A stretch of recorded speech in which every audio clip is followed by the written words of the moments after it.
Ukraine's Crimean peninsula votes this Sunday on whether to become independent and join Russia. Russia welcomes that move, but Ukraine and much of the West says it's illegal. In fact, Ukraine's interim president on Friday annulled the Crimean parliament's vote to schedule the referendum. US and Russian diplomats met in London on Friday in an attempt to stem any further escalation. Let's get the latest now from CCTV's Jessica Stone, live at the White House. And Jessica, were these talks in any way effective?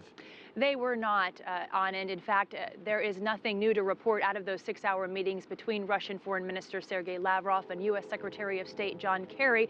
But we can tell you that U.S. Vice President Joe Biden plans to go to Lithuania and Poland on Monday, and that the United States is fully prepared to implement its sanctions against the Russians on Monday. In two separate press conferences, the two top diplomats for Russia and the U.S. emerged after 6 hours with no progress to stop the Crimean referendum to split from Ukraine. It's now just 2 days away. As far as the practical steps Ukraine's foreign partners could take, we don't have a common vision of the situation.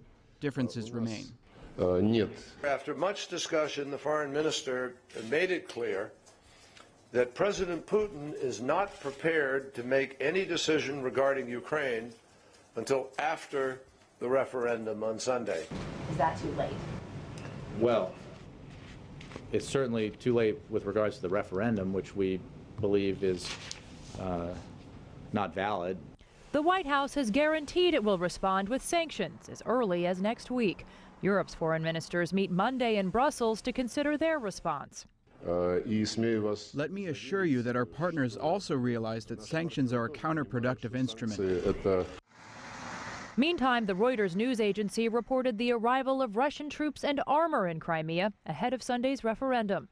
Crimea's leader said more than 10,000 troops that he called self-defense forces will protect voters across the region. I think we have enough forces to provide safety at every polling station.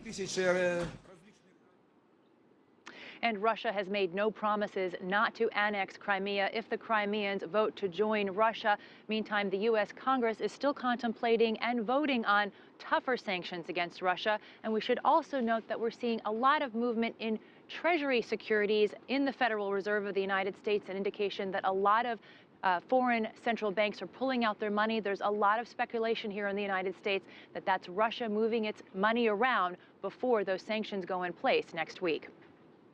Thanks, Jessica. Jessica Stone there reporting from the White House.